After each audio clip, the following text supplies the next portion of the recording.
Oto, co jesteś w stanie dostać za 1000 zł w Kolumbii. Kolumbia to relatywnie tani kraj do podróżowania w porównaniu do Polski. Ale czy wszystko tu jest tanie jak w Azji Południowo-Wschodniej? Co to nie. To zupełnie inny świat niż Azja. Sprawdźmy więc, na co możemy sobie pozwolić w Kolumbii, dysponując budżetem 1000 zł podczas długiego weekendu nad kolumbijskim morzem. W tym odcinku poznacie także Michała, dzięki któremu dowiecie się też, ile kosztuje i jak wygląda tutaj zwyczajne życie na co dzień i rzekomo najlepsze imprezy na całym kolumbijskim wybrzeżu. I witam Cię ponownie z kolumbijskiego wybrzeża, z miasta Santa Marta. Miasta, którego mam ogromny niedosyt po zeszłym roku, ponieważ przyjechaliśmy tutaj na 4 dni i przez 4 dni lało. Pokusiłem się o przyjazd tutaj jeszcze raz i co? Pada. Odcinek ten realizuję w kurorcie kolumbijskim, dosyć drogim kurorcie, tańszym troszeczkę niż Cartagena, ale drogim kurorcie, podczas długiego weekendu kolumbijskiego, w który zjechało się mnóstwo ludzi z całej Kolumbii. Jest tu mnóstwo turystów, wszyscy zasuwają tutaj tak jak ja. Ja z plecaczkiem, inni z walizkami. Podczas dzisiejszego dnia czy też nocy zamierzam odnaleźć jakąś lokalną, piękną niewiastę, która pokaże mi podobno najpiękniejsze miejsce w Kolumbii, które mam nadzieję zobaczycie w kolejnych odcinkach. Idę się zameldować i ruszamy w miasto. Partnerem kanału jest Lanco Nutritions, producent suplementów premium z niepowtarzalnymi składami, układanymi na podstawie wyników badań klinicznych. Poszukaj w dobrych aptekach lub użyj kodu YouTube, aby kupić taniej na lanco.pl. Trzeba przyznać, że naprawdę ceny w długi weekend w Kolumbii, jeżeli rezerwuje się na ostatnią chwilę, potrafią przyprawić o zawrót głowy. Znaczy, zawrót głowy. W porównaniu z Europą i tak nie jest drogo. Ceny apartamentów średnio na Airbnb wynosiły jakieś 300, 400, 500 zł za dobę. Mi się udało znaleźć za 180. I to co? Apartament dwupoziomowy. Zobaczcie, jak to wygląda.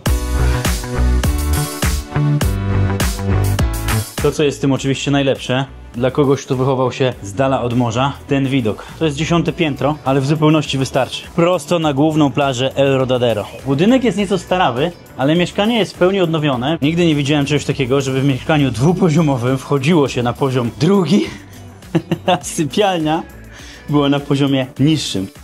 Są 2 łazienki, więc teoretycznie taki apartament można wynająć dla 4 osób. Właśnie zamówiłem przez dostawę, przez apkę, takie podstawowe rzeczy do domu, czyli woda mineralna 1,5 litrowa, 3 sztuki, Coca-Cola Zero i białe wino. Woda mineralna kosztuje 6 zł. Woda źródlana w Kolumbii kosztuje 2, a mineralna 6. Coca-Cola Zero kosztuje tyle samo co woda, a wino, zwykłe takie białe wino, które w Lidlo kupicie za jakieś 20 zeta, tutaj kosztuje 45. Wykąpany, odświeżony. Już widzę, kolegę jest zaopatrzony jak prawdziwy Kolumbijczyk z parasolem. To jest sławny polski youtuber, ale zaszczyt. Powiedz mi, jak to jest z tą pogodą? Bo co przyjeżdżam do Santa Marta, to pada deszcz. Co przyjeżdżasz do Santa Marty, to przywozisz deszcz, bo ostatnio w ogóle nie padało. Są jakieś takie sezony, jak nie wiem, pora deszczowa w Tajlandii czy gdzieś, że jak ktoś by chciał tutaj przyjechać, to czy powinien unikać jakichś miesięcy, czy jak to? Tak, no dokładnie najlepiej jest unikać tego miesiąca, który mamy teraz, także akurat przyleciałeś... Czyli październik. Tu mamy jakąś imprezę. No imprezę, może się dołączymy. A, jest ten. Jest pite. Nos queremos unir a la fiesta!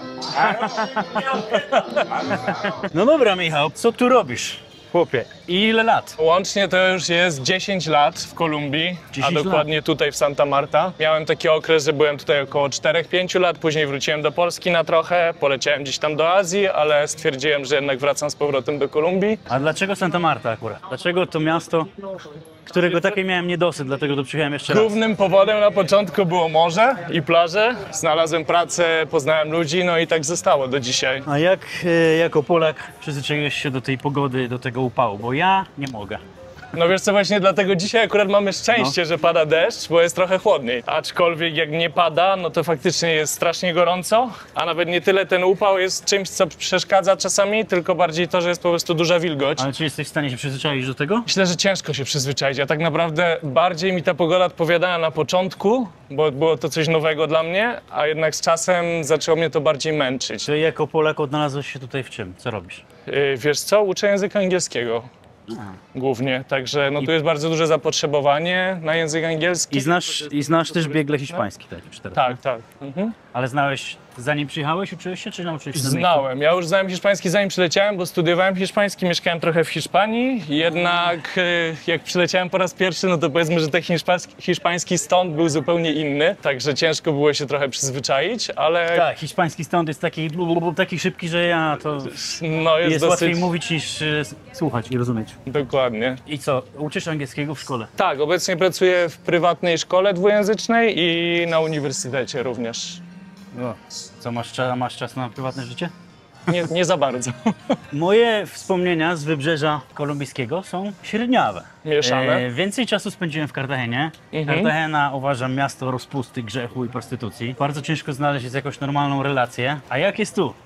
Tak, dlatego też, wiesz co, mnie już Cartagena też za bardzo nie ciągnie. Ta Cartagena poszła w tym złym kierunku, że tak powiem, czyli właśnie dużo przylatuje obcokrajowców z jednego powodu. Santa Marta jeszcze nie jest taka i mam nadzieję, że taka nie będzie. Także jest dużo spokojniejsza, jest mniejszym miastem. A powiedz mi, jak to jest, jeżeli chodzi o ceny życia tutaj, bo ja w intro tego odcinka stwierdziłem, że to jest dużo tańszy kraj do życia niż Polska. Są produkty i serwisy, które są faktycznie tańsze niż w Polsce, może nawet dużo tańsze, ale są też inne rzeczy, które są droższe niż w Polsce. Okej, to wejdźmy w ten temat głębiej. Co jest tańsze? Ja byłem w Polsce teraz jakieś 3 miesiące temu, to tak z mojej ostatniej obserwacji na pewno tańsze w Polsce są ciuchy. Jakiekolwiek buty i ubrania, to w Polsce kupisz je markowe za dużo lepszą cenę niż tutaj. Tutaj, jeżeli nie znajdziesz sklepów jakichś tych bardziej popularnych, takich jak mamy w Europie, tylko tutejsze marki, to są te ciuchy dużo gorszej jakości, są dużo droższe, nie mają gwarancji, albo gwarancja jest tylko na 2 miesiące, a po 2 miesiącach na przykład buty ci się rozpadają, także... Okej. Tak. No ale jak wyjdziesz sobie na jakieś takie markety w centrum, no to możesz na przykład znaleźć bardzo tanio koszulki piłkarskie, które nie są oryginalne, ale tak naprawdę jakościowo nawet czasami są lepsze niż oryginały. Jeżeli chodzi o produkty w supermarketach, to też zdaje mi się, że w Polsce na pewno jest dużo większy wybór, dużo większa różnorodność, a tutaj jest bardzo jednak ograniczony ten wybór i te produkty wcale nie są takie tanie dzisiaj. Jajka. Rozstrzał jest dosyć ogromny. Jest od powiedzmy 9 zł. Tutaj opakowanie jest za powiedzmy 18 zł, 30 sztuk. Po jajka, które kosztują 20 zł za opakowanie lub takie, które kosztują za 10 zł, czyli pewnie jakaś najtańsza odmiana od nieszczęśliwych kur. Woda źródlana 90 groszy, ale pojemność 1,1 litra. Tu jest cała półka olejów rzepakowych i innych nasionowych, ale nie będę pokazywał cen tego, bo uważam, że rafinowane oleje tego typu to jest chodząca trucizna. Zamiast tego pokażę wam cenę oliwy z oliwek, jakieś 35 zł. Są też jakieś mniejsze importowane z Hiszpanii za 40 zł. Lub budżetowa wersja lokalna 18, 17, 18 zł. Natomiast jeżeli chodzi o inny rodzaj trucizny, a o to bardzo często pytacie, no to piwo tutaj jest sprzedawane w takich mniejszych puszkach 0,25, 0,33 od 3, od 2 nawet złotych. Po większe puszeczki, które są powiedzmy 4 zł. Tu mamy całą półkę z jeszcze większą trucizną i nie będę podawał tutaj konkretnych przykładów, ale generalnie wszystkie te pozycje są droższe niż w polskich supermarketach. O jakieś 30% co najmniej. Teraz jesteśmy gdzie? Powiedz mi. Wiesz co, to jest tak zwany Parque Simón Bolívar, czyli taki plac i park, duży plus jakby Santa Marty. Bardzo dużo różnych atrakcji zawsze i zawsze się coś dzieje, nigdy się nie nudzisz. No jest długi weekend, ale popatrzmy, jak wygląda ulica. No jest dosyć pustowo. O, to jest ciekawostka, jeżeli chodzi o Santa Martę. Jeżeli nie pada i jest słońce, to jak wyjdziesz, to jest full ludzi na ulicach. Jeżeli spadnie deszcz, to ludzie tutaj w ogóle nie wychodzą z domu. Po deszczu teoretycznie powinni chcieć wychodzić bardziej, bo jest chłodniej. Mi autentycznie jest teraz okej. Tak, A i w myślę, Cartaginie ja nie potrafię chodzić po ulicach. Jestem zaraz cały mokry i zmarnowany. jest duży problem z infrastrukturą, także jak pada deszcz na przykład, to dużo ulic jest całkowicie zalanych wodą. Jest coś takiego, czego nigdy nie zobaczysz pewnie w Europie, że po prostu ulice pływają. Więc jak ludzie widzą, że tylko zaczyna lać deszcz, no to po prostu chowają się w domach i raczej nie wychodzą. Także z tego No powodu... dobra, ale moim zadaniem jest też znaleźć dzisiaj towarzyszkę wycieczki mojej przyszłej do Tayrony. Myślę, że będzie duża szansa. Na razie wygląda to tak. W nocy na pewno będzie tutaj tłum ludzi. Na to liczę. Nie uwierzycie w to, co widzę. Jak jest taka ulewa i zaczyna się robić coraz mokrzej, gość rozkłada deski i kasuje kasę za przejście po tych deskach. No, jak nie chcesz sobie przemoczyć butów i chcesz przejść, to 2000 pesos. To 2 zł płacić za przejście. Ale widzę, że jak na razie go omijają. Tutaj mamy lokalne biznesy i nie wierzę, że tutaj jest drożej niż w Polsce. Nie, tu jest na pewno taniej. To jest właśnie ta tańsza strona. Ja tradycyjnie w filmach z tej serii, czyli co można kupić w danym kraju za 1000 zł. Zawsze korzystam z jakichś usług też lokalnych dla ludności, żeby sprawdzić ceny. Ile to na przykład kosztuje barber? Taki lepszy barber, jeżeli chcesz zrobić brodę i włosy, myślę, że zapłacisz około 100 zł. Aczkolwiek, jeżeli znajdziesz takiego amatorskiego barbera na ulicy, który najprawdopodobniej nie jest barberem, tylko po prostu sobie napisał barber, położył krzesło, przykleił na ścianie jakieś tam lustro, to myślę, że cię obetnie nawet za 2 albo za 5 zł. Dobry rozstrzał, między 2 a 100 zł. Natomiast wiem, że jedna rzecz na pewno jest mega droga tutaj i słyszałem, że bardzo drogie są samochody. Nie można importować samochodów używanych, tak? Nie wolno, z tego powodu też samochody faktycznie są mega drogie w porównaniu z Polską, gdzie w Polsce wiadomo mamy bardzo dużą różnorodność i importujemy auta z innych pobliskich Polak wszystko państw. wyklepie, nie? Polak wszystko wyklepie, a tutaj jest taka tendencja, że jeżeli kogoś nie stać, to po prostu kupuje motor i motor faktycznie jest tani i tych motorów jest z roku na rok coraz więcej. Jeżeli chodzi o prywatne samochody, no to jednak większość tych samochodów jest naprawdę takich dosyć na wypasie. Jest full ogólnie SUV-ów teraz, mało kto ma normalny samochód osobowy. Jak już chcesz kupić samochód, to musisz mieć trochę kasy. Ale to jest tak, że oni przez ten zakaz importu puszują, żeby kupować nowe samochody z salonów tutaj, czy po prostu te nowe też są bardzo drogie, bo są cła importowe wysokie? Nowe myślę, że porównywalnie z samochodami w Polsce. Tu jest taka tendencja też, że jak samochód ma już 100 000 przebiegu, to już ciężko jest go sprzedać. Także ludzie raczej kupują auta nowe albo bardzo lekko używane. A w Polsce jeszcze, wiesz, 10 lat temu jak miał 100 000, to prawie nówka, a prawie w nówka. rzeczywistości miał 280. No dokładnie, także jest to spora różnica, jeżeli o to Ale chodzi. te czasy się poprawiają. Utrzymanie samochodu tutaj naprawdę sporo kosztuje. Ja mam samochód i jak sobie kiedyś to przeliczyłem, to naprawdę wydaje mi się, że utrzymanie samochodu roczne to jest jakieś prawie 10 000 złotych. Ubezpieczenie, takie jak u nas autokasko, przeglądy, wymiany oleju, musisz płacić podatek roczny za samochód, w zależności też od tego, jaki to jest samochód, jaka wielkość, pojemność i tak dalej. No jak kupiłeś, kurde, Porsche Panamera, no to co się dziwić? Myślę, że tu nawet jak kupisz jakiegoś zwykłego Hyundai'a, to też jest to duży wydatek w porównaniu z naszym krajem. Niszczysz narrację mojego odcinka, zaprzeczasz wszystkim moim początkowym tezom. Do tej pory wychodzi na to, że co jest tańsze? Moim zdaniem tańsze jest też jedzenie, usługi turystyczne typu jakieś wycieczki, Airbnb, hotele, to jest też dużo tańsze. Ja byłem na przykład w Polsce w wakacje w Mikołajkach, naprawdę szukałem i były jakieś kwatery dostępne za 600-700 zł, ale to takie bardzo proste. I w końcu wyszło tak, że za hotel zapłaciłem 900 zł za dobę. Jakiś najtańszy pokój w hotelu gołębieckim, który na 16 m2 i 2 łóżka kosztował 1700 zł. ¿Qué es esto? ¿Qué es esto? Celulares. Reparar celulares, okej. Mobilny serwis telefonu. I to jest to, o czym mówiłem, nie? Taki serwis pewnie kosztuje grosze, ale jeżeli pójdziesz do jakiegoś renomowanego operatora i tak dalej, no to zapłacisz więcej niż w Polsce. Więc tu są duże kontrasty, jako iż po prostu jest dużo tych takich nielegalnych biznesów. Czyli po prostu jednym słowem trzeba nauczyć się żyć tutaj. Tak, i tutaj ludzie są bardzo zaradni, jeżeli o to chodzi. Naprawdę potrafią zrobić z niczego biznes. No tak jak zresztą Polacy, dlatego tak szybko urośliśmy od 89, nie? Nie dzięki politykom, wbrew politykom. Idziemy teraz w kierunku trochę bardziej niebezpiecznej dzielnicy, bo ja jestem zawsze ciekaw, jak wyglądają takie miejsca. Przejdziemy się tutaj troszkę na ubocze, faktycznie tu jest mniej bezpiecznie. No właśnie Także powiedz trochę o tym bezpieczeństwie. Na 100 000 mieszkańców w Santa Marta jest najwięcej morderstw, jeżeli chodzi Ale o... to są morderstwa na tle czego? No wiadomo, większość to nie mąż jest...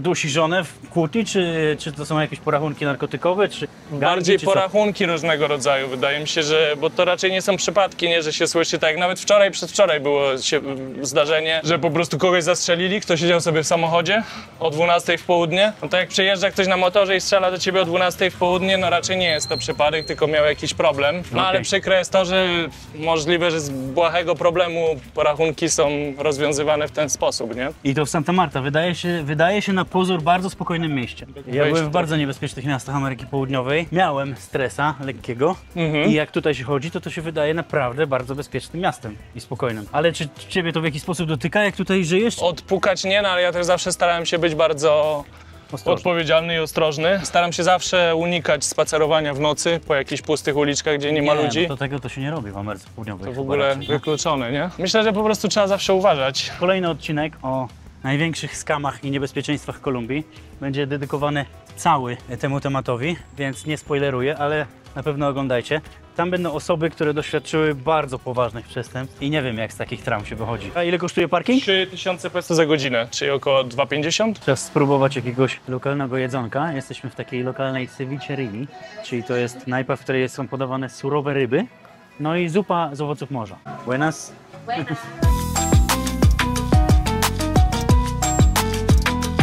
I wiecie, jak się wybiera rozmiar ceviche? Po kubeczku.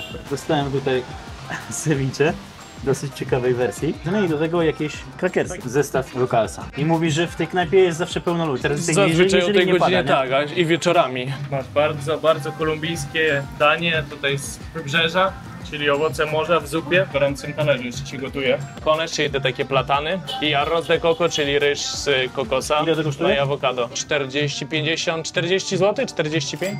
No cóż, nie są to ceny tajskie ani wietnamskie. Tutaj funkcjonuje też drive-in. Można zamawiać podjeżdżając.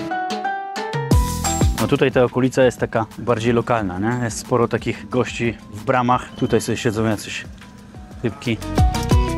Jesteśmy w części, do której turyści nie wchodzą. Nie powinni, aczkolwiek jest blisko tutaj spora ilość hosteli, więc czasami się zapuszczają w te uliczki, nie mając wiedzy na ten temat. Widać po ludziach też, że inny element niż ci turyści tej części kurortowej. Pamiętajcie, że jeżeli przyjeżdżacie do Ameryki Południowej, to najwięcej przestępstw i najwięcej kradzieży dokonywanych jest z tych małych motorków. I to właśnie z rozpędu, najczęściej od tyłu. Nie zastrzelą cię, nie wyją ci kosy z tyłu, ale najczęściej po prostu, jeżeli trzymasz telefon w ręku lub kamerę w ręku, tak jak ja, Tak jak ty teraz. trzeba mieć oczy dookoła głowy. Mnie jeszcze nigdy to nie spotkało, ale wielu znajomych, których spotkałem na swojej drodze vlogowania w Ameryce Południowej, zostało ukradzionych raz, 2, 3 razy.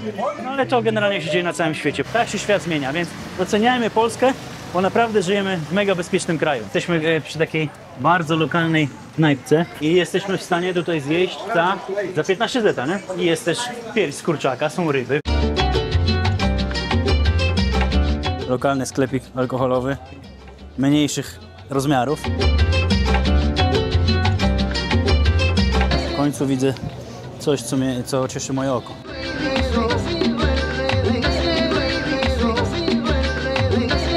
Wracam do domu, przyszykować się na wieczór, żeby pokazać wam to miasto nocą, ale postanowiłem wrócić plażą. I przestało padać i zobaczcie, co tu się dzieje. W końcu tłumy ludzi. Turystom, bo najprawdopodobniej tutaj są turyści z Kolumbii, nie przeszkadza, że przed chwilą padało, że piasek jest mokry, że jest błoto. Korzystają z długiego weekendu. My friends, welcome to Colombia, my friend.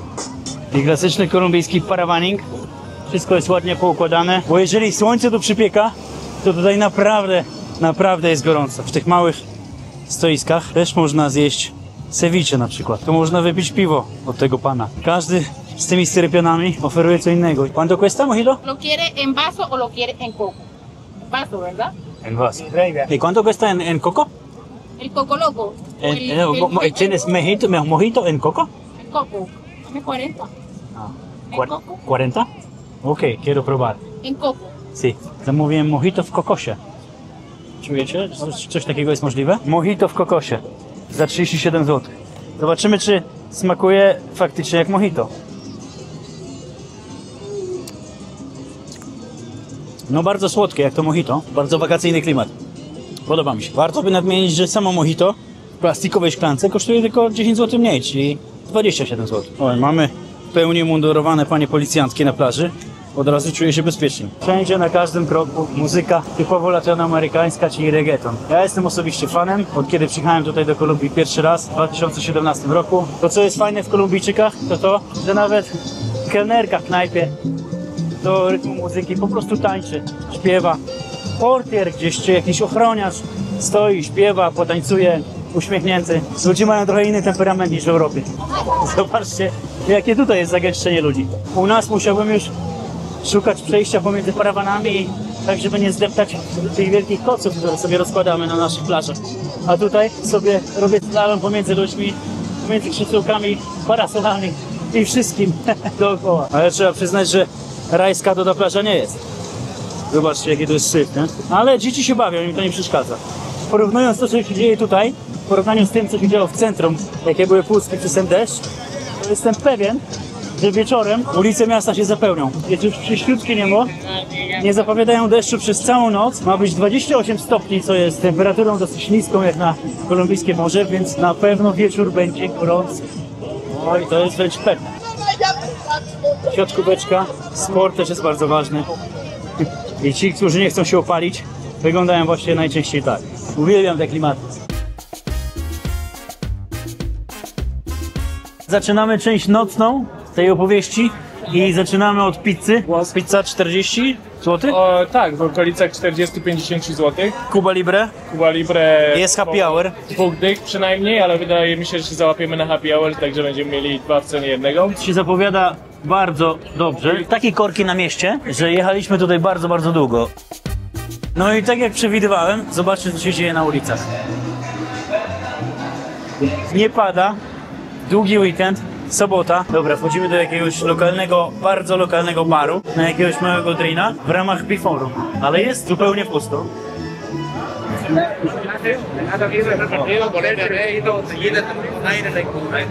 Dlaczego tutaj jest taki hałas? Ano dlatego, że jest mecz Kolumbia-Meksyk, chyba w jakichś oficjalnych rozgrywkach. I Kolumbia wygrywa 1-0. To jest też piłkarski kraj, tak jak nasz. Przypominacie sobie te ulice za dnia, jak tutaj chodziliśmy? Jest różnica, nie? Jest różnica. I przy takim deptaku i wśród knajp możecie też znaleźć na przykład takie sklepy jak tutaj. Sklep po prostu spożywczy, gdzie możecie sobie kupić flachę albo piwo i normalnie je tutaj spożywać.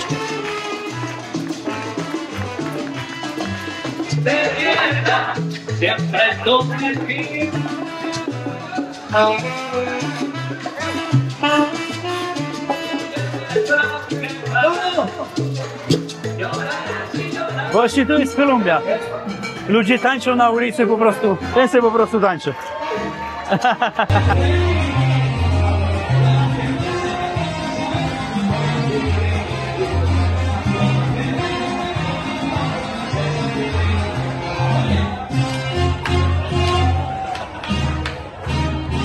No pokaż ten najlepszy klub w mieście, pokaż. Dawaj, nie będzie zawiedziony, nie bój się. Why does the best club in town is over there? So empty, no people, nothing. We'll get surprised, wait. I hope it's a normal club, not some for only men. Byliśmy w miejscu bardzo imprezowym, bardzo wakacyjnym. I teraz nie wejdziemy do najlepszego klubu w mieście. I tu nie ma nikogo. A po drodze spotkaliśmy tylu ćpunów i dealerów, że aż musiałem schować kamerę. Widzę jakieś stoliki pełne kobiet. Nie jest tak źle. Dajmy temu miejscu szansę.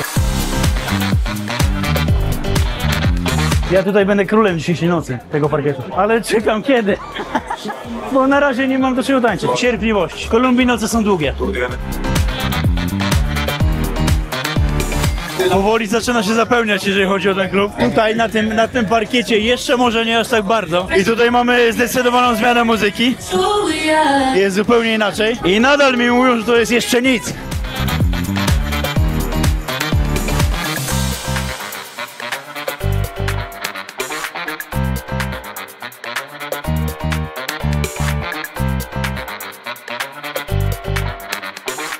Esto es un mejor club en Santa Marta o no? ¿Sí? El mejor de Santa Marta. Na mój doświadczony rzut oka powiem wam, że naprawdę z tym klubem chyba coś nie tak. Ale tu jest strasznie dużo gości z torebkami i w parach. Ah, ella es mi hermana. O, tu hermana. De hecho, todas somos hermanas. Ella también. ¿Tú eres hermana? ¿Es tu hermana también? ¿Sí? Y ella también. Tienes muchas hermanas. Hermana. Same siostry? Hermana? Hermana.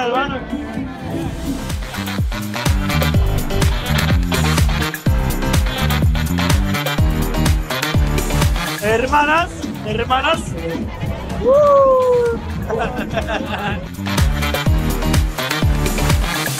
Obiecali mi najlepszą imprezę w życiu.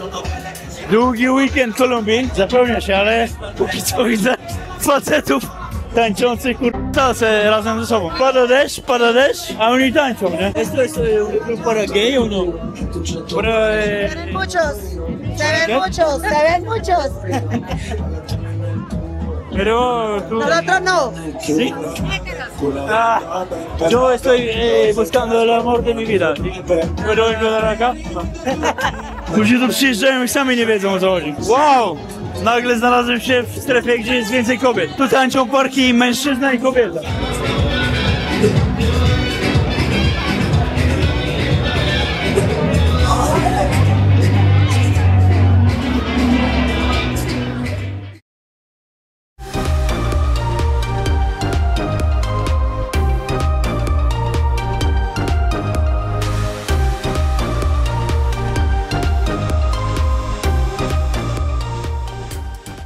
No i witamy kolejnego dnia. I powiem wam, że tak patrząc z dystansu, chodzenie do takich miejsc ma pewien sens. Pomimo tego, że patrzenie na przytulających się facetów nie jest moim ulubionym widokiem, ale w miejscu takim zazwyczaj jest bardzo dużo atrakcyjnych kobiet.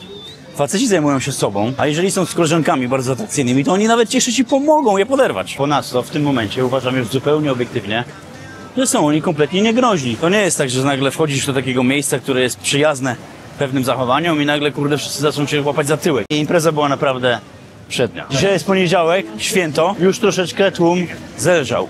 Zdecydowanie nie muszę tutaj robić wielkiego slalomu po tej plaży. Idę szukać o 16 miejsca na śniadanie. W Kolumbii, w ogóle w Ameryce Południowej, są zwyczajowe godziny jedzenia poszczególnych posiłków. Śniadanie je się do 12 maksimum. Tak samo jak o 12:01 mówi się Buenas tardes, czyli nie dzień dobry jak u nas, jak mówimy cały dzień, tylko dzień dobre popołudnie, nie? Ale już o 12:01 już każdy ci powie Buenas tardes, już nikt nie powie Buenos dias. Jak ja czasami wstaję późno, o godzinie 13 w jakiś weekend i wychodzę i mówię do portiera czy do ochroniarza dzień dobry, no to ten odpowiada dobre popołudnie. I tak jak już wielokrotnie wspominałem, życie tutaj zazwyczaj toczy się od godziny 6 do godziny 6 wraz ze słońcem. Tak się przyzwyczaili, bo tak mają przez cały rok. Nie ma takiej zmiany jak u nas, że mamy zajebiste słońce do 21:30 w lato i ciemno o 15:30 w zimę. Tutaj mamy na plaży jakieś fajne miejsce, takie z lokalnym żarciem. Sí, quiero probar. Gracias. Bienvenido. Patrzmy na ceny tutaj. O, są śniadania. Ciepłe śniadanie z mięsem lub jajkiem, 15 zeta. Desayuno huevo al gusto, czyli jajka tak jak lubicie, czyli na przykład mogą wam zrobić sadzone, albo mogą wam zrobić jajecznicę, 15 zeta. Chicharron, czyli takie danie typowo mięsne, pochodzące z Peru, 15 zeta.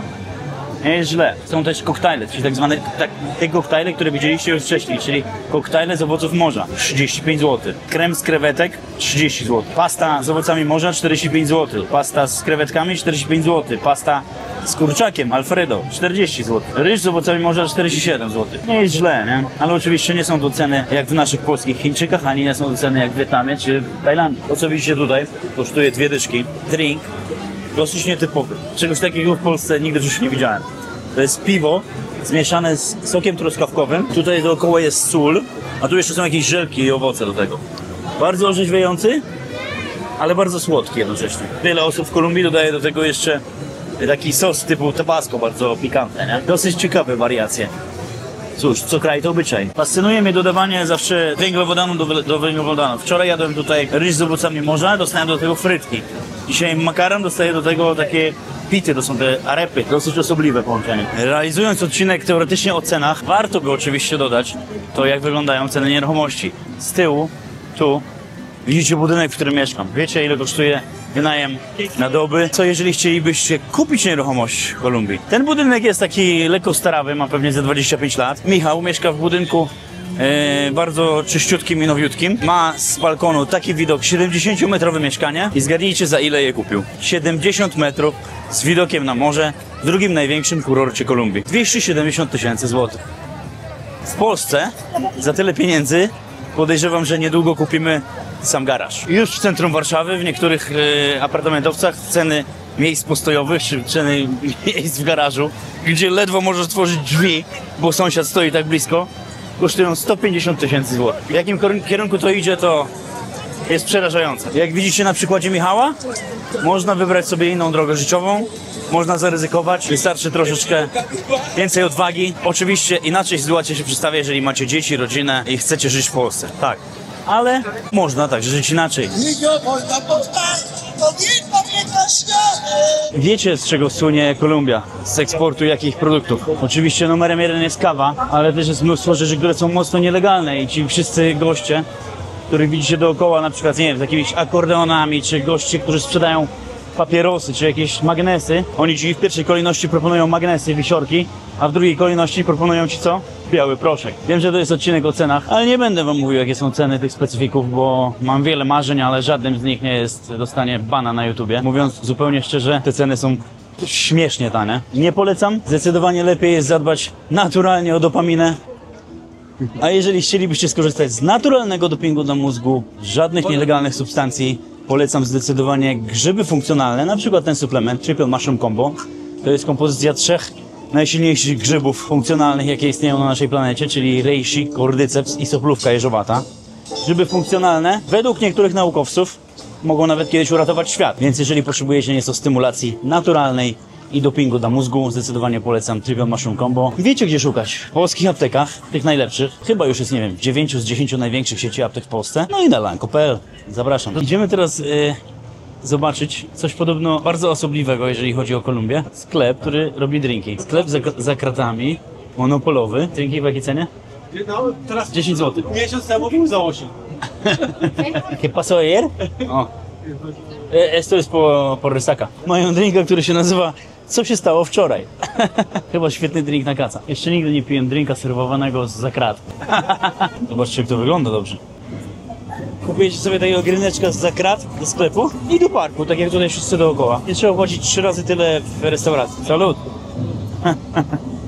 No i tak jeszcze podsumowując temat tego odcinka. Koszty życia w Kolumbii nie są droższe niż w Polsce. Jeżeli punktem odniesienia będzie Malezja, jeżeli punktem odniesienia będzie Tajlandia, tak, tutaj jest drogo. Ale jeżeli punktem odniesienia będzie Polska, Francja, Hiszpania, to jest zdecydowanie kraj, w którym da się podróżować rozsądnie i także budżetowo. Każdy z was podróżuje tak, jak lubi. Ja pokazuję tak jakby moją perspektywę. Wy możecie sobie wyciągnąć z tego jakiś złoty środek, dopasować to do własnych oczekiwań i podróżować tak, jakbyście chcieli. Oczywiście Kolumbia nie jest pierwszą destynacją wyboru dla Polaków na wakacje, ponieważ jest daleko, dosyć niebezpiecznie, ale jeżeli ktoś chce, to po tym odcinku już ma troszeczkę większe pojęcie na temat tego, jak tu się bawić, ile to kosztuje i jak to mniej więcej działa. Polecam profil Michała na Instagramie.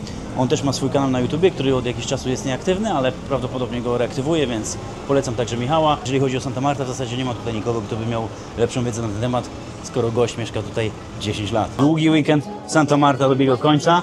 Jest poniedziałek wieczór. Widzicie po ulicach, że jest zdecydowanie spokojniej niż wczoraj czy przedwczoraj. Ten odcinek także dobiega końca. Udało mi się znaleźć towarzyszkę, aby pokazać wam najpiękniejsze miejsce w Kolumbii. Zdecydowanie musicie oglądać też kolejny odcinek, więc do zobaczenia.